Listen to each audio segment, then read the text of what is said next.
దేవుని నామమునకు మహిమ కలుగునుగాక. అనుదిన పరిశుద్ధ గ్రంథ పఠనం.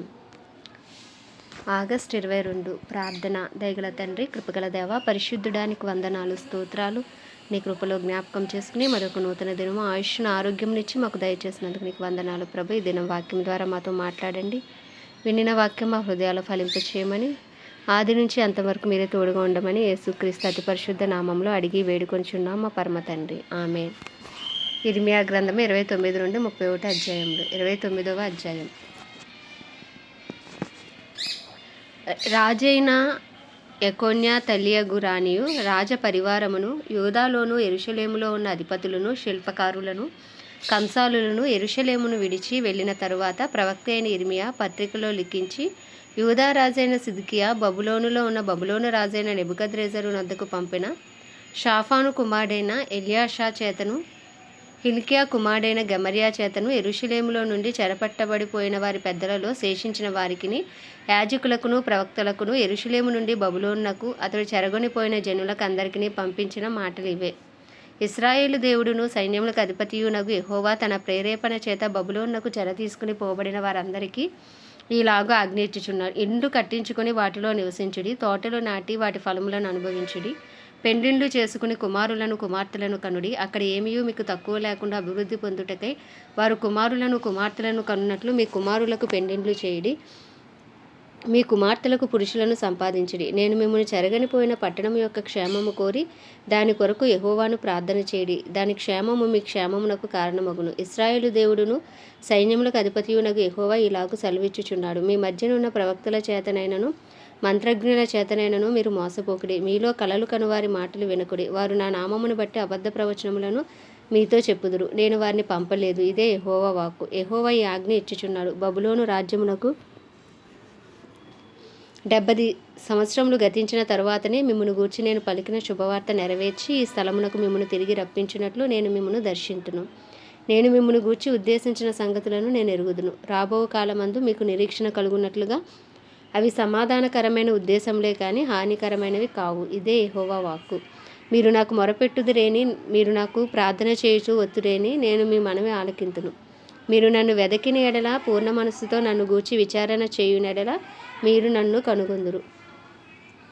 నన్ను నేను మీకు కనపరుచుకొందును. ఇదే యెహోవా వాక్కు. నేను మిమ్మల్ని చెరలో నుండి రప్పించెదను. నేను మిమ్మల్ని చెరపట్టి ఏ జనులలోనికి ఏ స్థలములలోనికి మిమ్మను తోలివేసితును ఆ జనులందరిలో నుండి ఆ స్థలములన్నిటిలో నుండి మిమ్మల్ని సమకూర్చి రప్పించెదను. ఇదే యెహోవా వాక్కు. ఎచ్చటి నుండి మిమ్మల్ని చెరకు పంపితునో అచ్చటికే మిమ్మల్ని మరలా రప్పింతును. బబులోనులో మీకు యెహోవా ప్రవక్తలను నియమించి ఉన్నాడని మీరు చెప్పుకుంటేనే సరే. దావీదు సింహాసనమందు కూర్చుని ఉన్న రాజును గూర్చి మీతో కూడా చెరలోనికి పోక ఈ పట్టణములో నివసించు ప్రజలను గూర్చి మీ సహోదరులను గూర్చి యెహోవా ఈ మాట సెలవిచ్చుచున్నాడు. సైన్యములకు అధిపతియగు యెహోవా ఇలాగు సెలవిచ్చుచున్నాడు, నేను వారి మీదకి ఖడ్గమును క్షామమును తెగులును పంపుచున్నాను. కుళ్ళి కేవలము చెడిపోయి తినసఖ్యము కాని ఆ అంజురపు పండ్లను ఒకడు పారవేయినట్లు నేను వారిని అప్పగించుచున్నాను. యెహోవా వాక్కు ఇదే. వారు విననొల్లని వారే. నేను పెందలకాడే లేచి ప్రవక్తలైన నా సేవకుల చేత వారి యొద్దకు పంపిన నా మాటలను ఆలకింపకపోయిరి గనుక నేను ఖడ్గము చేతను క్షామము చేతను తెగులు చేతను వారిని హింసించుచు భూరాజ్యములన్నిటిలో వారిని ఇటు అటు చెదరగొట్టుదును. నేను వారిని తోలివేయి జనులందరిలో శాపాస్పదముగాను విస్మయ కారణముగాను అపహాస్యాస్పదముగాను నిందాస్పదముగాను ఉండునట్లు వారిని అప్పగించుచున్నానని యెహోవా సెలవిచ్చుచున్నాడు. నేను యెరూషలేములో నుండి బబులోనునకు చెరగొనిపోయిన వారులారా, మీరందరూ యెహోవా ఆజ్ఞ ఆలకించుడి. నా నామమును బట్టి మీకు అబద్ధ ప్రవచనములు ప్రకటించు కోలాయ కుమారుడైన అహాబును గూర్చి మయాషేయ కుమారుడైన సిద్కియాను గూర్చి ఇశ్రాయేలు దేవుడును సైన్యములకు అధిపతియునగు యెహోవా ఇలాగు సెలవిచ్చుచున్నాడు, ఆలకించుడి. వారు ఇశ్రాయేలీల్లో దుర్మార్గము జరిగించుచు తమ పొరుగువారి భార్యలతో వ్యభిచరించుచు నేను వారికి ఆజ్ఞాపింపని అబద్ధపు మాటలను నా నామమును బట్టి ప్రకటించుచు వచ్చిరి. నేనే ఈ సంగతిని తెలుసుకొనిన వాడనే సాక్షిగాను ఉన్నాను. కాగా బబులోను రాజైన నెబుకద్నెజరు చేతికి వారిని అప్పగించుచున్నాను. మీరు చూచుచుండగా అతడు వారిని హతము చేయును. చెరపట్టబడి బబులోనులో ఉన్న యూదా వారందరూ బబులోను రాజు అగ్నిలో కాల్చిన సిద్కియా వలెను ఆహాబు వలెను యెహోవా నిన్ను చేయునుగాక అని చెప్పుచు వారి పేర్లను శాపవచనముగా వాడుకొందురు. ఇదే యెహోవా వాక్కు. నెహలామీయుడైన షమాయాకు నీవు ఈ మాట తెలియజేయము. ఇశ్రాయేలు దేవుడును సైన్యములకు అధిపతియునగు యెహోవా ఇలాగు సెలవిచ్చుచున్నాడు, వెర్రివారే తమను తాము ప్రవక్తలుగా ఏర్పరచుకుని వారిని నీవు సంకెళ్ల చేత బంధించి బొండలో వేయించినట్లుగా యాజకుడైన యెహోయాదాకు ప్రతిగా యెహోవా మందిర విషయములలో పై విచారణకర్తయగు యాజకునిగా యెహోవా నిన్ను నియమించినని యెరూషలేములో ఉన్న ప్రజలందరికీ యాజకుడగు మెయాషయ కుమారుడగు జెఫన్యాకును యాజకులందరికీ నీవు నీ పేరటినే పత్రికలను పంపితివే. అనాతోతీయుడైన ఇర్మియాను నీవేళ గద్దింపకపోతివి. అతడు తన్ను తాను మీకు ప్రవక్తనుగా చేసుకొనెను గదా. అదియుగాక దీర్ఘకాలం మీరు కాపురం ముందును నివసించుటకే ఇండ్లు కట్టించుకొనిడి, ఫలములు తినుటకే తోటలు నాటుడి అని బబులోనులో ఉన్న మాకు అతడు వర్తమానము పంపి ఉన్నాడు. అప్పుడు యాజకుడైన జెఫన్యా ప్రవక్త అయిన ఇర్మియా వినుచుండగా ఆ పత్రికను చదివి వినిపించెను. అంతటి యెహోవా వాక్కు ఇర్మియాకు ప్రత్యక్షమే ఇలాగ సెలవిచ్చెను. చెరలోనున్న వారికి అందరికీ నీవు పంపవలసిన వర్తమానం ఏమనగా, యెహోవా నెహేలామీయుడైన షెమయాను గూర్చి ఇలాగ సెలవిచ్చుచున్నాడు. నేను అతని పంపకపోయినను షెమయా మీకు ప్రవచింపుము. అబద్ధపు మాటలను నమ్మునట్లు చేసెను గనుక యెహోవా ఇలాగ సెలవిచ్చుచున్నాడు. నెహేలామీయుడైన షెమయా యెహోవా మీద తిరుగుబాటు చేయదమని చాటించెను గనుక అతనిని అతని సంతానమును నేను శిక్షించుచున్నాను. ఈ జనులలో కాపురముండు వాడు ఒకడును అతనికి మిగిలి ఉండడు. నా ప్రజలకు నేను చేయు మేలును అతడు చూడడు. ఇదే యెహోవా వాక్కు.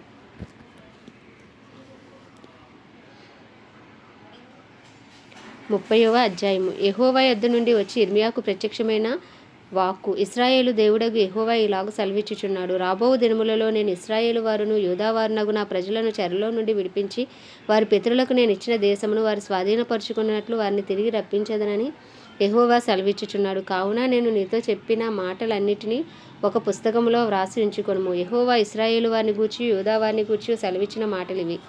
యెహోవా ఇట్లనెను, సమాధానము లేని కాలమున భీతి చేతను దిగులు చేతను జనులు కేకవేయగా వినుచున్నాము. మీరు విచారించి తెలుసుకొనిడి. పురుషులు ప్రసూతి వేదనతో పిల్లలను కందురా. ప్రసవ వేదన పడు స్త్రీల వలె పురుషులందరూ నడుము మీద చేతులుంచుకొనుటయు వారి ముఖములు తెల్లబారుటయు నాకు కనబడుచున్నదేమి. అయ్యో, ఎంత భయంకరమైన దినము! అట్టి దినము మరి ఒకటి రాదు. అది యాకోబు సంతతి వారికి ఆపద తెచ్చు దినము. అయినను వారు దానిలో పడకుండా రక్షింపబడుదురు. సైన్యములకు అధిపతి యొక్క యెహోవా ఇలాగ సెలవిచ్చుచున్నాడు. నీకున్న కాడి నీ మెడనుండకుండా ఆ దినమున నేను దాన్ని విరిచి నీ కట్లను తెంపెదను. ఇంకడు అన్యులు యాకోబు సంతతి వారి చేత దాస్యము చేయించుకొనరు గాని వారు తమ దేవుడైన యెహోవానగు నేను వారి మీద రాజుగా నియమించు దావీదును సేవించుదురు.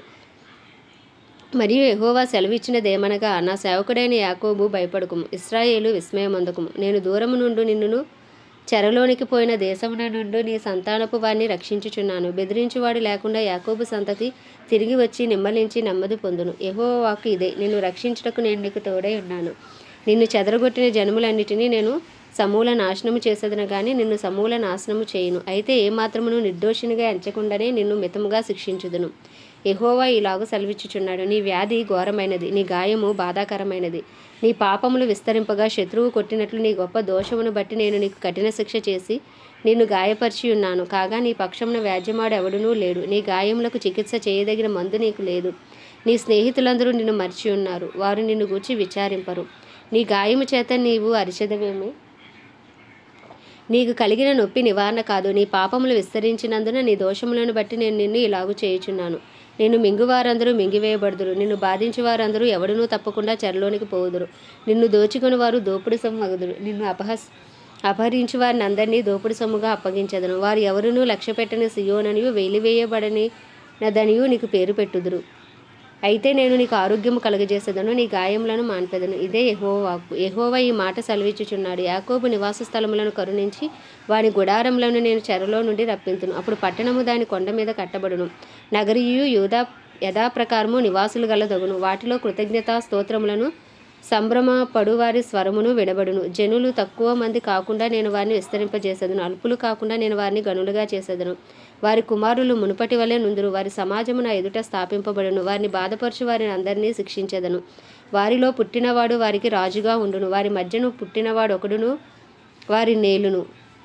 నా సమీపమునకు వచ్చుటకు ధైర్యము తెచ్చుకుని వాడెవడు? నా సన్నిధికి వచ్చినట్లుగా నేను వానిని చేరదీసెదను. ఇదే యెహోవా వాక్కు. అప్పుడు మీరు నాకు ప్రజలై ఉందురు, నేను మీకు దేవుడనై ఉందును. ఇదిగో, యెహోవా మహోగ్రత అను పెనుగాలి బయలుదేరుచున్నది. అది గిరగిరా తిరుగు సుడిగాలి. అది దుష్టుల మీద పెళ్ళున దిగును. తన కార్యం ముగించే వరకు, తన హృదయాలోచనలను నెరవేర్చే వరకు యెహోవా కోపాగ్ని చల్లారదు. అంచె దినములలో మీరు ఈ సంగతిని గ్రహింతురు. 31వ అధ్యాయము. యెహోవా వాక్కు ఇదే, ఆ కాలమున నేను ఇశ్రాయేలు వంశస్థులందరికీ దేవుడనై ఉందును, వారు నాకు ప్రజలై ఉందురు. యెహోవా ఇలాగు సెలవిచ్చుచున్నాడు. ఖడ్గమును తప్పించుకొనిన వారే జనుల అరణ్యములో దయనొందిరి గనుక ఇశ్రాయేలు విశ్రాంతి నొందినట్లు నేను వెలుదుననుచున్నాడు. చాలా కాలము క్రిందట యెహోవా నాకు ప్రత్యక్షమై ఇట్లనెను, శాశ్వతమైన ప్రేమతో నేను నిన్ను ప్రేమించుచున్నాను గనుక విడువక నీ ఎడల కృపచూపుచున్నాను. ఇశ్రాయేలు కన్యక, నీవు కట్టబడినట్లు నేనిక మీదట నిన్ను కట్టింతును. నీవు మరలా తంబురులను వాయింతువు, సంభ్రమ పడువారి నాట్యములలో కలిసెదవు. నీవు షోమ్రోను కొండల మీద ద్రాక్షావల్లులను మరలా నాటెదవు, నాటువారు వాటి ఫలములను అనుభవించెదరు. ఎఫ్రాయిము పర్వతముల మీద కావలివారు కేకవేసి, సియోనునకు మన దేవుడైన యెహోవా యొద్దకు పోవుదుము రండని చెప్పు దినము నిర్ణయమాయెను.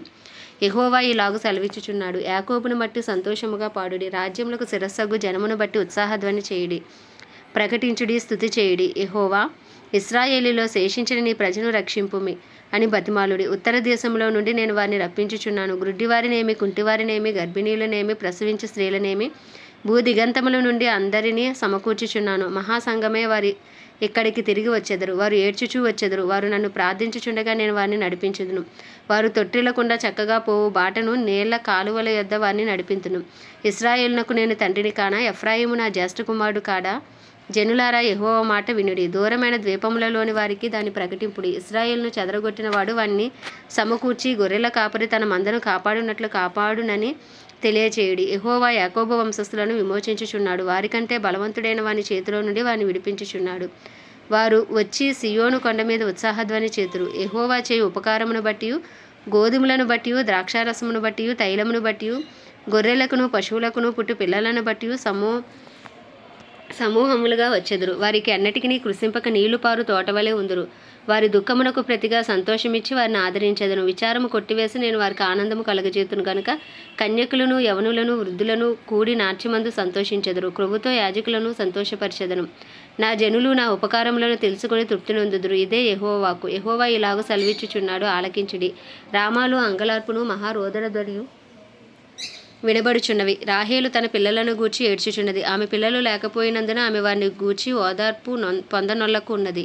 యెహోవా ఈ ఆజ్ఞ ఇచ్చుచున్నాడు, ఏడువక ఊరుకొనుము, కన్నీళ్లు విడిచుట మానుము. నీ క్రియల సఫలమై జనులు శత్రువుని దేశంలో నుండి తిరిగి వచ్చెదరు. ఇదే యెహోవా వాక్కు. రాబోవు కాలమునందు నీకు మేలు కలుగును అను నమ్మిక ఉన్నది. నీకు పిల్లలు తిరిగి తమ స్వదేశమునకు వచ్చెదరు. ఇదే యెహోవా వాక్కు. నీవు నన్ను శిక్షించితివి, కాడికి అలవాటు కాని కోడె దెబ్బలకు లోబడినట్లు నేను శిక్షకు లోబడుచున్నాను. నీవు నా దేవుడవైన యెహోవావు, నీవు నా మనస్సును త్రిప్పిన యెడల నేను తిరుగుదును అని ఎఫ్రాయిము అంగలార్చుచుండగా నేను ఇప్పుడే వినుచున్నాను. నేను తిరిగిన తర్వాత పశ్చాత్తాపపడి తిని, నేను సంగతి తెలుసుకుని తొడచర్చుకొంటిని. నా బాల్యకాలమందు కలిగిన నిందను భరించుచు నేను అవమానము నుండి సిగ్గుపడితిని. ఎఫ్రాయిము నాకు ఇష్టమైన కుమారుడా, నాకు ముద్దు బిడ్డ. నేను అతనికి విరోధముగా మాట్లాడినప్పుడల్లా అతని జ్ఞాపకము నన్ను విడవకున్నది. అతని గూర్చి నా కడుపులో చాలా వేదనగా ఉన్నది. తప్పక నేను అతన్ని కరుణింతును. ఇదే యెహోవా వాక్కు. ఇశ్రాయేలు కుమారి, సరిహద్దురాలను పాతించుము, దోవచూపు స్తంభములను నిలవబెట్టుము. నీవు వెళ్ళిన రాజ్య మార్గము తట్టు నీ మనస్సు నిలుపుకొనుము, తిరుగుము. ఈ నీ పట్టణములకు తిరిగి రమ్ము. నీవు ఎన్నాళ్ళు ఇటు అటు తిరుగులాడుదువు? విశ్వాసఘాతకురాలా, యెహోవా నీ దేశంలో నూతనమైన కార్యము జరిగించుచున్నాడు. స్త్రీ పురుషుని ఆవరించును. ఇశ్రాయేలు దేవుడును సైన్యములకు అధిపతియునగు యెహోవా ఇలాగు సెలవిచ్చుచున్నాడు, చెరలో నుండి నేను వారిని తిరిగి రప్పించిన తర్వాత యూదా దేశంలోనూ దాని పట్టణములలోనూ జనులు, నీతి క్షేత్రమా, ప్రతిష్ఠిత పర్వతమా, యెహోవా నిన్ను ఆశీర్వదించునుగాక అను మాట ఇకను వాడుకొందురు. అలసియున్న వారికి ఆశ తృప్తిపరచుదును, కృషించిన వారిని అందరినీ నింపుదును. కావున సేద్యము చేయువారేమి, మందలతో తిరుగులాడు వారేమి, యూదావారందరూ, పట్టణస్థులందరూ వారి దేశంలో కాపురముందురు. అంతలో నేను మేలుకొని ఆలోచింపగా నా నిద్ర బహు వినోదమాయను. యెహోవా వాక్కు ఇదే. ఇశ్రాయేలు క్షేత్రములోను యూదా క్షేత్రములోను నరబీజమును మృగబీజమును నేను చల్లు దినములు వచ్చుచున్నవి. వారిని పెళ్లగించుటకును, విరగగొట్టుటకును, పడద్రోయుటకును, నాశనము చేయుటకును, హింసించుటకును నేను అలాగు కనిపెట్టి ఉంటునో అలాగే వారిని స్థాపించుటకును, నాటుటకు కనిపెట్టి ఉందును. ఇదే యెహోవా వాక్కు. ఆ దినములలో తండ్రుల ద్రాక్షకాయలు తినగా పిల్లల పళ్ళు పులిసనను మాట వాడుకొనరు. ప్రతివాడు తన దోషము చేతనే మృతి నొందును. ఎవడు ద్రాక్షకాయలు తినునో వాని పల్లే పులియును. ఇదిగో నేను ఇశ్రాయేలు వారితోనూ యూదా వారితోనూ క్రొత్త నిబంధన చేయు దినములు వచ్చుచున్నవి. ఇదే యెహోవా వాక్కు. అది ఐగుప్తులో నుండి వారిని రప్పించుటకే నేను వారిని చెయ్యి పట్టుకునే దినమున వారి పితరులతో నేను చేసిన నిబంధన వంటిది కాదు. నేను వారి పెనిమిటినైనను వారు ఆ నిబంధనను భంగము చేసుకొనిరి. ఇదే యెహోవా వాక్కు. ఈ దినములైన తర్వాత నేను ఇశ్రాయేలు వారితోనూ యూదా వారితోనూ చేయబోవు నిబంధన ఇదే. వారి మనసులలో నా ధర్మవిధి ఉంచెదను, వారి హృదయం మీద దాన్ని వ్రాసెదను. యెహోవా వాక్కు ఇదే. నేను వారికి దేవుడినై ఉందును, వారు నాకు జనులగుదురు. వారు మరి ఎన్నడూను యెహోవాను గూర్చి బోధ నొందుదము అని తమ పొరుగువారికి కానీ తమ సహోదరులకు కానీ ఉపదేశము చేయరు. నేను వారి దోషములను క్షమించి వారి పాపములను ఇక ఎన్నడూను జ్ఞాపకము చేసుకొనను గనుక అల్పులేమి గనులేమి అందరూ నన్ను ఎరుగుదురు. ఇదే యెహోవా వాక్కు. పగటి వెలుగుకై సూర్యుని, రాత్రి వెలుగుకై చంద్ర నక్షత్రములను నియమించువాడును, దాని తరంగములు ఘోషించున్నట్లు సముద్రమును రేపువాడును నగు యెహోవా ఆ మాట సెలవిచ్చుచున్నాడు. సైన్యములకు అధిపతి యెహోవా అని ఆయనకు పేరు. ఆ నియమములు నా సన్నిధిని ఉండకుండా పోయిన ఎడల ఇశ్రాయేలు సంతతి వారు నా సన్నిధిని ఎన్నడూను జనముగా ఉండకపోవును. ఇదే యెహోవా వాక్కు. యెహోవా సెలవిచ్చినదేమనగా, పైనున్న ఆకాశ వైశాల్యమును కొలుచుటయు, క్రిందనున్న భూమి పునాదులను పరిశోధించుటయు శక్యమైన ఎడల ఇశ్రాయేలు సంతానమును చేసిన సమస్తమును బట్టి నేను వారిని అందరినీ తోసివేతును. యెహోవా వాక్కు ఇదే. యెహోవా ఇలాగ సెలవిచ్చుచున్నాడు. రాబో దినములలో హనన్యేలు గోపురం మొదలుకుని మూలగుమ్మం వరకు పట్టణము యెహోవా పేరట కట్టబడును. కొలనూలు దానికి ఎదురుగా గారేబు కొండ వరకు పోవచ్చు, గోయా వరకు తిరిగి సాగును. శవములను బూడిదయు వేయబడు లోయ అంతయు కిద్రోను వాగు వరకును గుర్రముల గవని వరకును తూర్పు దిశనున్న పొలములన్నీ యెహోవాకు ప్రతిష్ఠితములగును. అది మరి ఎన్నడూను పెళ్లగింపబడదు, పడద్రోయబడదు.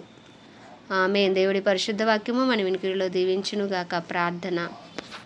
దయగల తండ్రి, కృపగల దేవ, పరిశుద్ధుడా నీకు వందనాలు స్తోత్రాలు. జీవాధిపతి, న్యాయాధిపతి, మృత్యుంజయుడా, మహాగణుడా నీకు వందనాలు స్తోత్రాలు.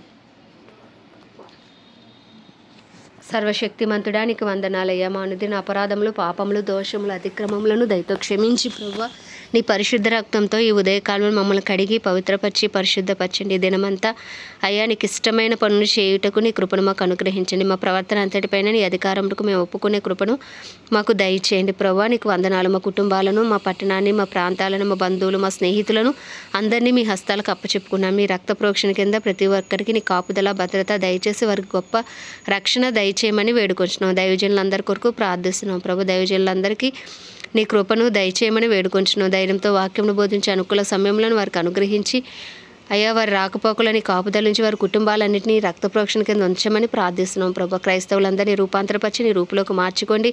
నీ చిత్తము చేయుటకు వారు అందరినీ మీరు బలపరచమని ప్రార్థిస్తున్నాను. నీ సన్నిధి కాంతి వారి మీద ప్రకాశింపచేయండి. అయ్యా ప్రపంచ దేశాలన్నింటినీ వాటిని పరిపాలిస్తున్న రాజులను, వారి కింద పనిచేస్తున్న అధికారులను, నాయకులను మీ హస్తాలకు అప్పచెప్పుకున్న అందరిపై నీ కృప కలుగునుగాక. నీతి న్యాయంతో పరిపాలించడం కావాల్సిన బుద్ధి, జ్ఞాన, వివేకములను మీరు అనుగ్రహించమని వేడుకొంచున్నాం. ప్రభు ప్రత్యేకించి మా భారతదేశాన్ని మీ హస్తాలకు అప్పచెప్పుకుంటున్నాం.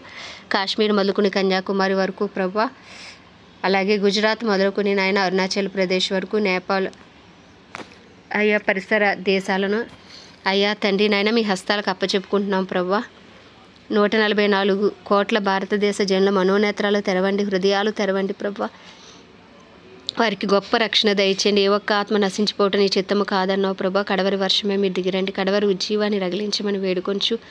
ఈ ఉదయకాలంలో ఈ చిన్ని ప్రార్థన మనవి నీ పాద సన్నిధికి చేర్చుకోమని యేసుక్రీస్తు అతి పరిశుద్ధ నామంలో అడిగి వేడుకొంచున్నాం మా పరమ తండ్రి. ఆమేన్.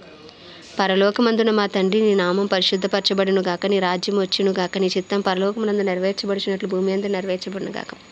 మా అనుదిన ఆహారం నేడు మాకు దయచేయము. ఎలా అపరాధం చేసిన వారిని మేము క్షమించిన ప్రకారం అపరాధం క్షమించి మమ్మల్ని శోధనలోకి తేక దుష్టుడి బారి నుండి తప్పించము. ఎందుకంటే రాజ్యము, బలము, శక్తి, మహిమయు నీవే ఉన్నది. ఆమేన్.